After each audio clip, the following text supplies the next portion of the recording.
साथियों नमस्कार, मेरा नाम है पवन कुमार। आपका स्वागत है हमारे इस कार्यक्रम में। आज हम लोग थोड़ा मैच कर रहे हैं, क्यों सर? यस सर, स्वागत है फिर से तीसरे वॉल्यूम में। Thank you. कैसा लग रहा है? 2 वॉल्यूम आ चुके हैं और इसके बाद तीसरी चर्चा होने जा रही है। बिल्कुल ऐसा है कि मैंने अपने जीवन के बारे में, विशेषकर पत्रकारिता के जीवन के बारे में, सिर्फ द टाइम टू अनफिल्टर जो है इसी से शेयर किया। बाकी मैंने कभी पत्रकारिता मैंने कब की, कैसे की, प्रिंट में कब था, इलेक्ट्रॉनिक में कब था, इसको लेके कभी मैंने चर्चा नहीं की थी। और उसके अलावा भी तमाम चीज़ें ऐसी जो मैंने टाइम टू अनफिल्टर पे कह दी, जो मैंने कभी नहीं कही थी, जो मेरे बारे में लोगों को पता ही नहीं है कि मैं कौन हूँ, कहाँ से आता हूँ, क्या करता हूँ, कब से मीडिया में हूँ, कब किसको कवर किया है, काशीराम को देखा है, मायावती को देखा है, कितनी बार 1 to 1 मिला हूँ। ये सारी चीज़ें कहने वाली नहीं होती हैं, लेकिन फिर भी पहली बार ऐसा हुआ कि मैंने इस चैनल पर वो बातें भी की जो मैंने कभी कहीं नहीं की थी। बल्कि मैंने राजपथ पे नहीं की, तमाम चैनल्स पर रहता हूँ, वहाँ नहीं की। तो अच्छा लगा कि कम से कम लोगों ने देखा, जाना, समझा। विशेषकर दूसरे राज्यों से। देखिए होता क्या है कि जब आपके काम को अप्रिशिएट किया जाता है तो आपको संतुष्टि मिलती है। तो मेरे पास कलकत्ता से फ़ोन आते हैं या तमिलनाडु से सैकड़ों की तादाद में फ़ोन आते हैं, तेलंगाना से फ़ोन आते हैं, महाराष्ट्र से फ़ोन आते हैं, जम्मू कश्मीर 14 को जा रहा हूँ, जम्मू कार्यक्रम है, तो नोएडा जाता हूँ, कहीं स्टेशन पे खड़ा हूँ, कहीं किसी बिल्डिंग के पास खड़ा हूँ, किसी बड़े चैनल के नीचे खड़ा हूँ और कोई आदमी आके कहता है कि आप कासिम सर है ना, तो अच्छा लगता है। एक अच्छा अनुभव जिंदगी में इंसान यही कमाता है। 62 साल की उम्र हो गई, 63 साल में चल रहा हूँ। इतनी इस जीवन में जितना ये मिला है, मुझे लगता है कि सफिशेंट है। इससे ज़्यादा की कभी इतनी की उम्मीद नहीं की थी। और अपने में मस्त रहने वाला, मगन रहने वाला आदमी हूँ, और जो मन होता है वो करता हूँ। खैर, जो मन हुआ वो किया, जो चीज़ जानी वो लोगों तक पहुँचाई आपने। आजकल सोशल मीडिया पे भी बड़ी आपकी चर्चा रहती है। आप कुछ भी लिख देते तो आदमी अपने आप से जैक जोड़ने लगता है। उसको कैसे देखते हैं? देखिए, सोशल मीडिया के बारे में मेरी एक बहुत ही मेरे अजीज़ दोस्त हैं अनुपम मिश्रा जी, उनसे एक दिन मेरी बात हो रही थी, तो उन्होंने कहा, क्योंकि अनुपम मिश्रा को भी लेके कुछ लोगों ने ट्रोल किया। अनुपम मिश्रा एक अच्छे जर्नलिस्ट हैं और उन्होंने पिछले 2 साल में विशेषकर बहुजन समाज पार्टी को लेकर बड़ी पॉजिटिव उनके रुझान रहे। तो किसी बात पे लोग उनको भी ट्रोल करने लगे, तो उन्होंने मुझसे कहा कि भाई ये क्या है भाई? तो मैंने कहा देखिए ऐसा है, मेरा अपना जो नज़रिया है, जो मैंने अब तक देखा और जाना और समझा है, कि ये जो मीडिया में बेचारे जगह नहीं पाते हैं और सोशल मीडिया में आगे लिखे हुए मीडिया को मीडिया समझते हैं, उस पर अगर ट्विटर पे या फेसबुक पे कोई अकाउंट बना लेता है, इंस्टा पे कोई अकाउंट बना लेता है, तो उसे लगता है कि जैसे मैंने यूपीएससी की परीक्षा पास कर ली है, अब मैं आईएएस या आईपीएस कहीं ना कहीं काडर मुझे अलॉट हो जाएगा। तो इस वजह से वो अपनी दुनिया में खोए रहते हैं। सोशल मीडिया ना आभासी दुनिया है। खुद देखा कितने लाइक आए, कितने कमेंट आए, कितने रिप्लाई आए। तुम बहुत यकीन नहीं करोगे कि मैंने आज तुमने बताया, तमाम लोगों को मेरे पास कॉल आया, तमाम लोगों ने मुझे मैसेज में भेजा है, ये भी लिखा है सर जवाब दे दो। मैंने कहा नहीं ठीक है, कुछ लिखता है तो उसको लिखने दो। खुशी, अगर उसे खुशी मिल रही है तो उसे आपको उस पर कोई खुश हो रहा है, उसे मेरा क्या लेके जा रहा है। तो सोशल मीडिया पे अगर आप, जैसे दिलीप मंडल हैं, मेरे दोस्त हैं, दिलीप जी, जब ये बात मुझे भी नहीं मालूम थी, उन्होंने बस यही लखनऊ के कार्यक्रम में कहा कि जब मैं अमर उजाला में स्ट्रिंगर था 85-86 में, तब आप वीरजन में स्टाफर थे, आप मुझसे सीनियर हो। तो मैंने उनके पैसे हाथ जोड़ लिए। मैंने कहा आप इतने बड़े प्रोफेसर, मीडिया मुगल, और मीडिया का जो एक वो है सिस्टम है, ट्विटर पे आपने आग लगा रखी है, जब आप चाहते हो जो कुछ चाहते हो कर लेते हो, जहाँ से चाहते हो वहाँ से कलम घुमा देते हो। तो ये कहना तो लेकिन अब यह है कि वो ऐसा समय था, इत्तेफाक है कि मैं जब इस्टेब्लिश हो चुका था 1 साल, तब उन्होंने ज्वाइन किया था। तो मुझे लगता है कि जो ये मीडिया है ना, मेन स्ट्रीम मीडिया, तो मुझे ये सौभाग्य प्राप्त है कि देश का शायद ही कोई चैनल हो जिस पर मैं बैठा ना हूँ। बिल्कुल। और देश में शायद ही कोई ऐसा प्लेटफॉर्म हो जिसमें मैंने मना ना किया हो कि सॉरी अच्छा मैं जी। नहीं आ पाऊंगा। ऐसा भी रहा है। मतलब आज मैं दिल्ली निकल रहा हूँ, लेकिन आज भी मैंने कहा, एक चैनल से कॉल आई, मैंने पहले हाँ कर दिया, फिर अचानक मेरा टिकट हो गया, मैंने कहा सॉरी मैं नहीं आ सकता हूँ। हम एक बात कहने जा रहे थे, आपने सोशल मीडिया प्लेटफॉर्म के लिए बात कही, उसमें एक बात मैं कहने ही जा रहा था, दिलीप मंडल जी का ही जिक्र करने जा रहा था कि उनका कहना है कि चाहे पॉजिटिव या नेगेटिव चर्चा बनी रहनी चाहिए। नहीं, दिलीप भाई तो कहते हैं कि सब ऐसा है कि मैं तो ट्रोलर्स को अपने घर पे चाय नाश्ता भी करा सकता हूँ, इसलिए कि आप इस काम को जारी रखो। क्योंकि जब कोई बंदा ट्रोल होता है तो उससे उसकी पब्लिसिटी बढ़ती है, रीच बढ़ती है। आप किसी पे कमेंट करोगे, किसी को मेंशन करोगे, किसी नाम को मेंशन करोगे तो नाम स्प्रेड होता है जी। तो आप उस आदमी की मदद कर रहे हो। तो मुझे अच्छा लगता है कि मतलब मुझे ट्रोल किया जाए, हालांकि उतना ट्रोल हो नहीं पाया मैं जितना मैं चाहता था। देखो ऐसा है पवन कि मैंने कल अपने एक वीडियो में एक बात कही थी जी। कि मीठा मीठा गप, कड़वा कड़वा थू थू। थू थू। तो अगर मैंने 2 साल में 365 दिन एक साल में होते हैं, जी। तो मैंने अगर 730 दिन लाइव किए हैं, किसी किसी दिन मैंने 4-4, 5-5 किए हैं, एक एक दिन में 6-6 लाइव में बैठा हूँ मैं। मुझे लगता है ज्यादातर राजपथ ने लाइव बहुत वीडियोस नहीं, राजपथ के अलावा मैं यूपी तक पे एक एक दिन में मैंने 5-5 लाइव किए हैं। नहीं, मतलब कोई एक प्लेटफॉर्म है जिसपे लगातार TV9 पे मैंने एक दिन में 2-2, 3-3 किए हैं। न्यूज़ 24 पे मैंने किए हैं। तो मैंने अगर 700, 750 दिन में 3000 वीडियो अगर किए हैं राजपथ छोड़ के, तो 3000 वीडियो में मैंने जो समाज का सबसे कमज़ोर तबका है, दलित, शोषित, पिछड़ा, अल्पसंख्यक, उसके मुद्दों, उससे जुड़ी हुई बातों, उससे जुड़ी हुई पॉलिटिकल पार्टीज, उसके हद इत्कार करने वाली बातों को मैंने अगर रखा है, तो मैंने भी किताबों की भी बात की। तो ये मेरा हक है। अगर मैं जर्नलिस्ट के तौर पे इसे पी जाऊं, इसे न कहूं, इसे न चलाऊं, तो मुझे लगता है कि मेरे पेशे के साथ नाइंसाफ़ी होगी, क्योंकि मेरा पेशा है पत्रकारिता। और पत्रकारिता ये तो है नहीं कि मैंने अभी कुछ दिन हुआ मैंने अपने यूट्यूब का एक चैनल बनाया, उसका मैं पत्रकार हो गया। जी। ये मैंने पेज बनाए हैं, मैंने पेस्टिंग की है, मैंने प्लेट बनाई है। कैमरामैन से स्टार्ट किया था काम आपने? तो मैं टीवी जब नहीं था तो मैंने रेडियो स्टेशन पर प्रोग्राम्स किए हैं। जी। तो मैं वो मेरी समझ ली कि मेरी आत्मा है पत्रकारिता। तो आत्मा मर जाएगी तो इंसान मर जाएगा। तो मैं कम से कम खुद को जिंदा रखना चाहता हूँ। जी। और मैं अगर सवाल करता हूँ तो मुझे यह अधिकार मेरा पेशा देता है कि मैं सवाल करूँ। मेरा अधिकार मेरा पेशा देता है कि मैं कोई भी प्रतिक्रिया अगर है तो उस पर तुरंत जो है खबर आनी चाहिए। ये मेरा, और मैं इसलिए खबर न करूं कि आपको हर्ट करेगा, आपको बुरा लगेगी। तो मैं इतना पत्रकारिता को इस स्तर पे नहीं ले जा सकता हूँ कि किसी को खुश रखने के लिए या किसी को नाराज करने के लिए मैं पत्रकारिता करूँगा। बाकी मीडियाओं में फिर फर्क क्या रह जाएगा सर, ये भी तो बात है। नहीं, आप ये समझें कि या तो फिर अगर आपको बिकना है तो कीमत पूरी होनी चाहिए। बिल्कुल। जब मैंने अपनी 62 साल की उम्र ऐसे गुजार दी बाबा की तरह, तो गालिब का एक मिसरा है, मैं अक्सर चैनल पर भी कहता हूँ, आखिरी वक्त में क्या खाक मुसलमान होना। तो अब मुझे अगर इस उम्र में आने के बाद कितना अच्छा चलूँगा। 2, 4, 5 साल, 6 साल, 3 स्टंट पड़े हुए हैं, पिस्टल में रिंग पहले ही पड़ा हुआ है। तो मैं समझता हूँ कि ये अब उस उम्र के उस पड़ाव पे हूँ कि मैं बिकूँगा भी नहीं। तो बिकूँगा नहीं, किसी से कुछ लूँगा नहीं, किसी के आगे झुकूंगा नहीं, तो मैं फिर वही करूंगा जो मेरी आत्मा मुझसे कहेगी। मैं अभी बात कर रहा था कुछ वक्त पहले कैमरे से पहले, तो सर से मैंने कहा कल से रमजान शुरू हो रहे हैं तो काम कैसे होगा। क्या रमजान का सबसे पहला उसूल है कि झूठ नहीं बोलना, और मैं झूठ बोलता नहीं, जो सच है वो मैं सामने बोलता हूँ। यही है। देखिए ऐसा है ना कि मैं आपको बताऊं कि मेरे तमाम मित्र हैं पत्रकारिता में, मुस्लिम मित्र हैं, तो मैं उनसे कहता था ऑफिस में जब रोज़ा होते थे, यार मैं रोज़ा हूँ। तो मैं कहता था कैसे चल रहा है तुम्हारा रोज़ा, क्योंकि रोज़ा रख के तो आदमी झूठ कैसे बोलेगा। बिल्कुल। या झूठ बोलेगा तो रोज़ा मत रखो, हरामखोरी करना रोज़ा मत बोलो, रिश्वत लेनी है तो रोज़ा मत रखो। तो जब मैं ये काम नहीं करता हूँ तो रोज़ा रखूँगा आराम से। बिल्कुल। और जिस दिन मुझे ये, अगर मैं ये कर रहा होता तो मैं रोज़ा हरगिज़ ना रखता।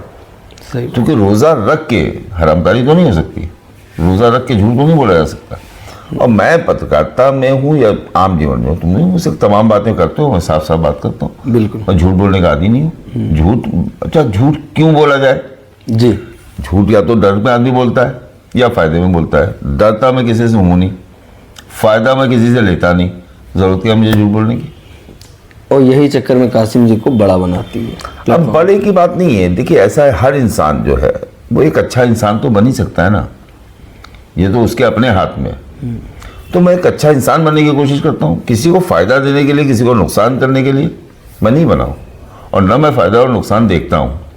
अगर मैं फायदा और नुकसान देखता होता तो मैं लखनऊ में थोड़ी रहता। अब मैं दिल्ली जाऊँगा फिर वापस आऊँगा, मैं दिल्ली इधर मतलब 3 महीने में 6 चक्कर लगे होंगे।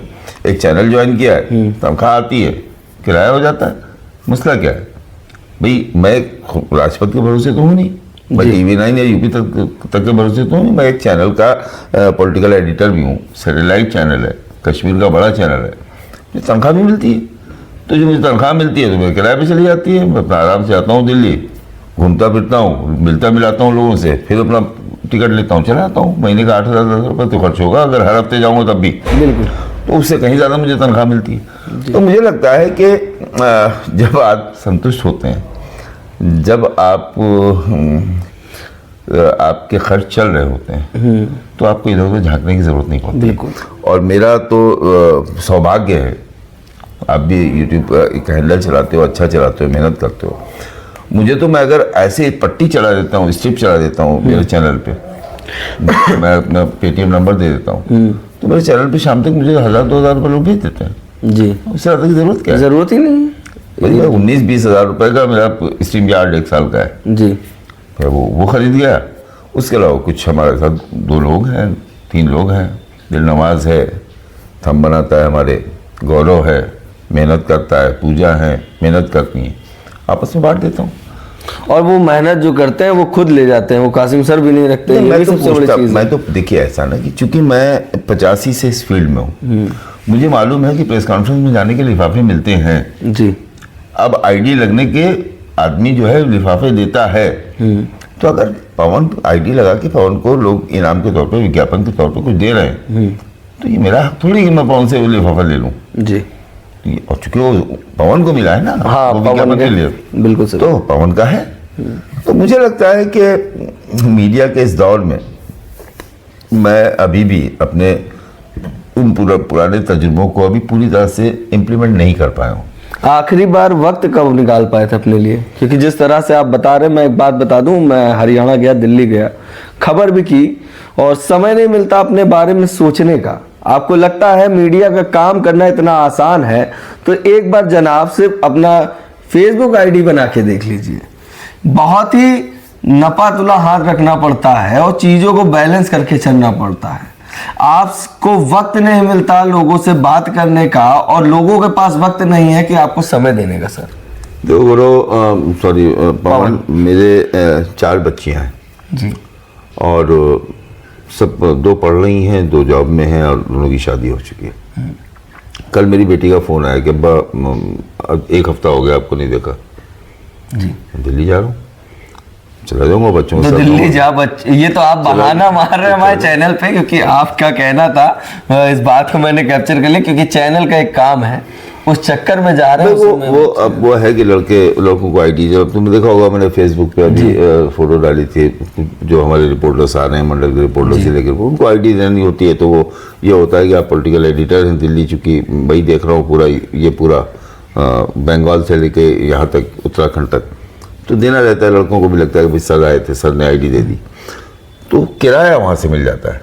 मेरा कहने का मकसद ये है, तो मुझे कोई दिक्कत नहीं है, इतना आसान भी तो नहीं रही है। समय की बात, तो अभी तुम बैठे थे, तुम्हारे सामने मैंने 2 कॉल्स की, बिल्कुल, और जिनसे कॉल की उनको मतलब उन तक आदमी पहुंचने के बारे में सिर्फ सोचता है, जी, नहीं पहुंच पाता।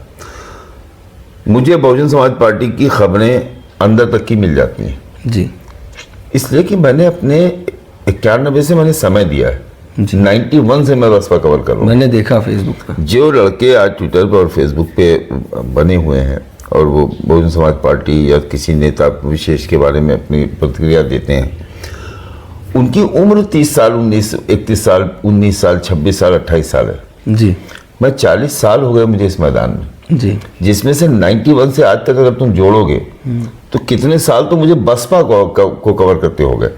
बहुजन समाज पार्टी में जो लोग आज हैं उनको भी मैंने ग्रो होते हुए देखा, जो बसपा से निकल गए हैं उनका उरूज देखा, उनको दूसरी पार्टी में सेट होते हुए देखा है। तो मैंने उस सफ़र को देखा है, जी मुझे मालूम है कि ये सफ़र कैसे। तो आज मैं अगर कोई चीज़ पूछता हूँ मुझसे लोग इस दौर में, जब बॉस अपने सबॉर्डिनेट से, सबॉर्डिनेट अपने बॉस से, भाई भाई से नॉर्मल कॉल पे बात नहीं करता, व्हाट्सएप पे बात करता है कि रिकॉर्ड ना हो जाए। जी तुम्हारे सामने मैंने 2 कॉल्स किए हैं, दोनों नॉर्मल कॉल थी। जी मुझसे वो लोग भी नॉर्मल कॉल पे बात करते हैं, क्योंकि मेरे फ़ोन में रिकॉर्डर नहीं है, जी मैं रिकॉर्डिंग नहीं करता।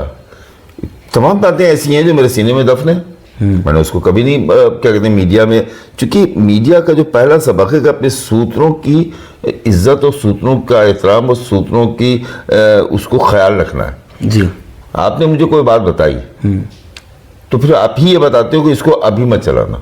जी आपने कोई बात बताई तो आप ही ये बताते हो कि इसको इस एंगल से चला देना, जी कि मेरे ऊपर बात भी ना आए और खबर भी चली जाए। तो जब मैं ऐसी खबरें करता हूं तो हंगामा मच जाता है, लेकिन मेरे सूत्र पक्के होते हैं। रही बात अलायंस को लेकर, तमाम तरह की बातें थी, हुई मीटिंग्स हुई, चर्चाएं हुई, यहाँ से लेकर दिल्ली तक हुई, बहुत सी चीज़ों का मैं साक्षी रहा, लेकिन मैंने उसको कभी नहीं रखा कि ये हुआ ये हुआ ये हुआ। हाँ, ऐसा हो रहा है, ऐसा चल रहा है।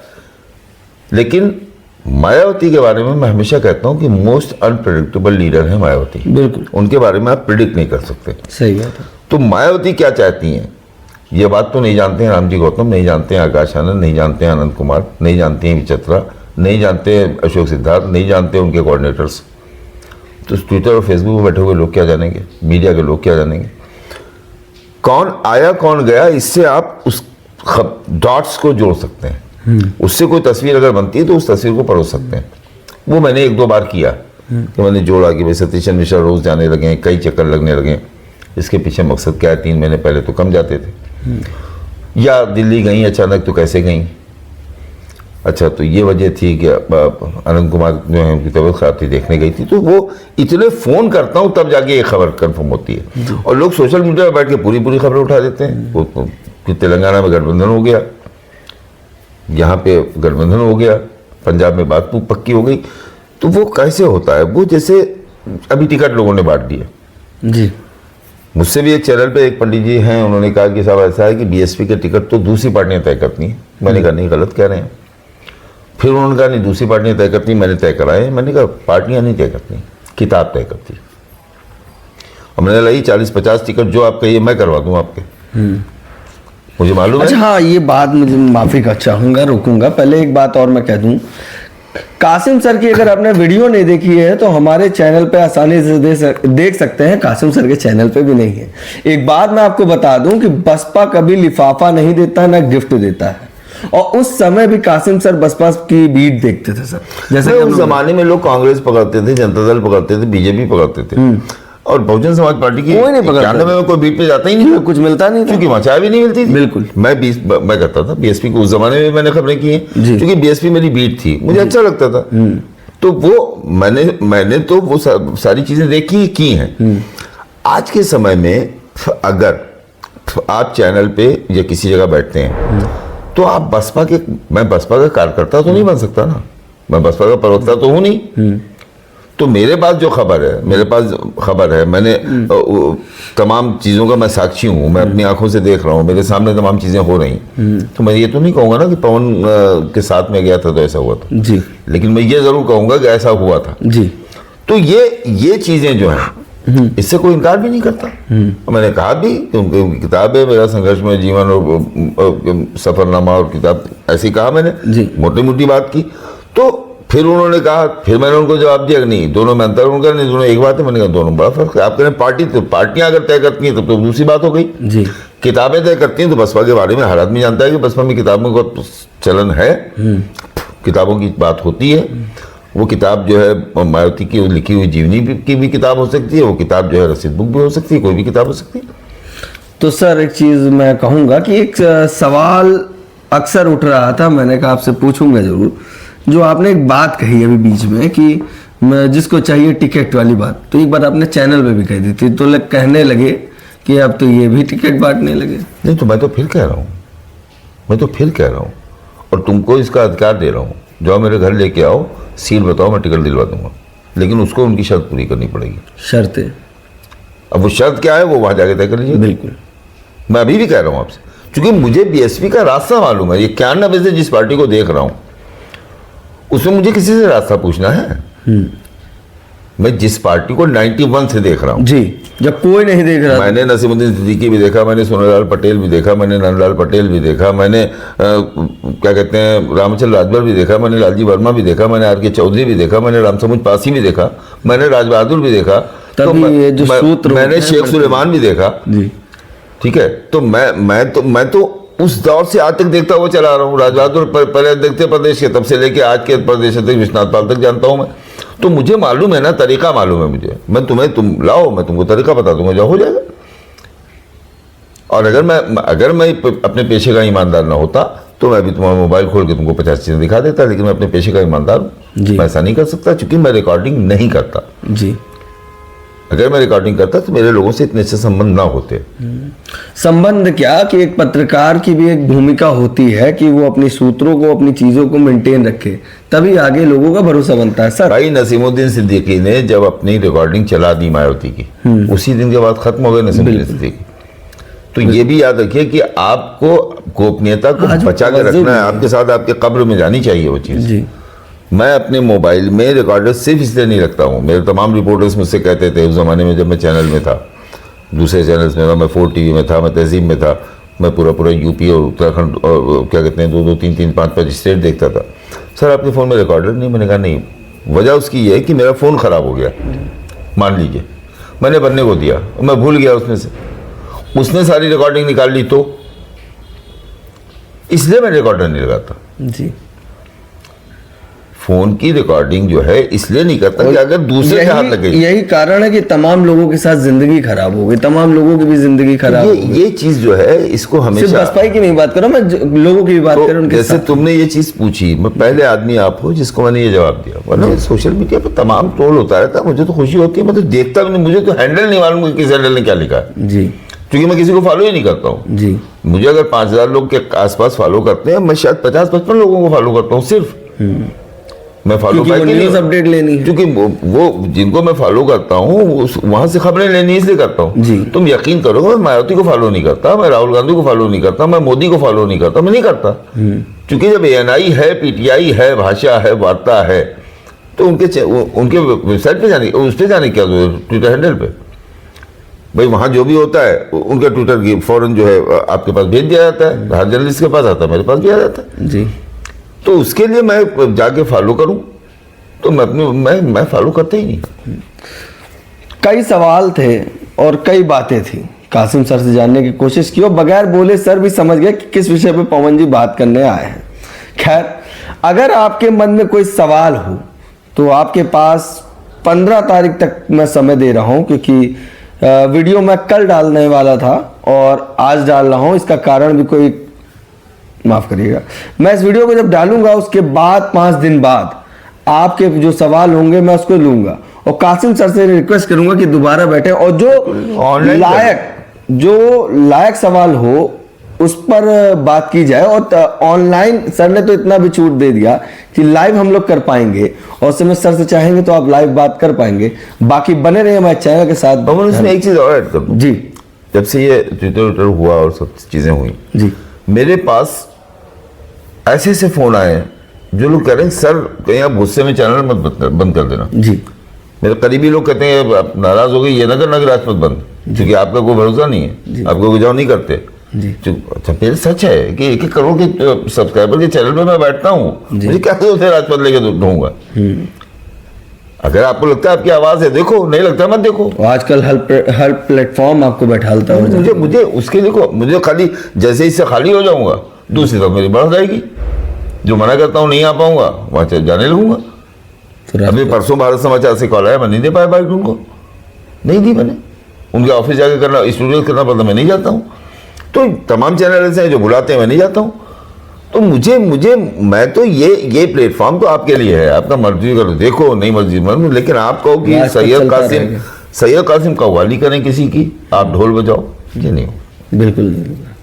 ठीक है, एक जवाब और दे दिया है जिन लोगों को लगता था। और एक मैं बात और सर कहना चाहूंगा अगर आपकी इजाजत हो। राजपथ पे जो बात होती थी, जिन विषयों पे बात होती थी, तमाम जो ट्रोल्स करते हैं, तमाम जो सोशल मीडिया पे पोक करते हैं, मैं बता दूं काम आप कर नहीं सकते, सिर्फ आप लोगों का मजाक बना सकते हैं। और जो काम कर रहे हैं उनके साथ आप हस्तक्षेप ना करें जनाब। एक बार फील्ड पर आके देखिए, आपको भी पता चल जाएगा कितनी मेहनत। तुम हरियाणा हो के आए हो, सोने का ठिकाना नहीं, लेटने का ठिकाना नहीं, खाने का ठिकाना नहीं, घर का पैसा खर्च करके जा रहे हो, चैनल पैसा भी तुमको इतना दे नहीं रहा है जी। क्या करने गए थे? चीजें जोड़ने गए थे। अगर भारतीय जनता पार्टी में गए होते तो आराम से बेड मिलता, सपा में गए होते तो बिल्कुल मिलता, कांग्रेस में गए होते तो सब मिलता। उसके बाद तुम वहां जा रहे हो ना, उसके बाद तुम्हारा जो टाइम टू अनफिल्टर है वो इनकी बात कर रहा है जो कमजोर है जी। तो कहने का मकसद ये है कि ये गलतफहमी जो, अगर ट्विटर पे 4 लाइन लिखना बहुत आसान है, लेकिन लखनऊ से भिवानी जाना जी, ये पवन के दिल से पूछा जाए तब पता चलेगा। बिल्कुल सर, हम तो आवाज उठाते रहेंगे, लोगों से बात करते रहेंगे। तो बहुत भावुक हो गए कासिम सर, मगर ये जो बातें हैं इनको समझने की जरूरत है। बाकी बने रहिए हमारे चैनल के साथ। धन्यवाद।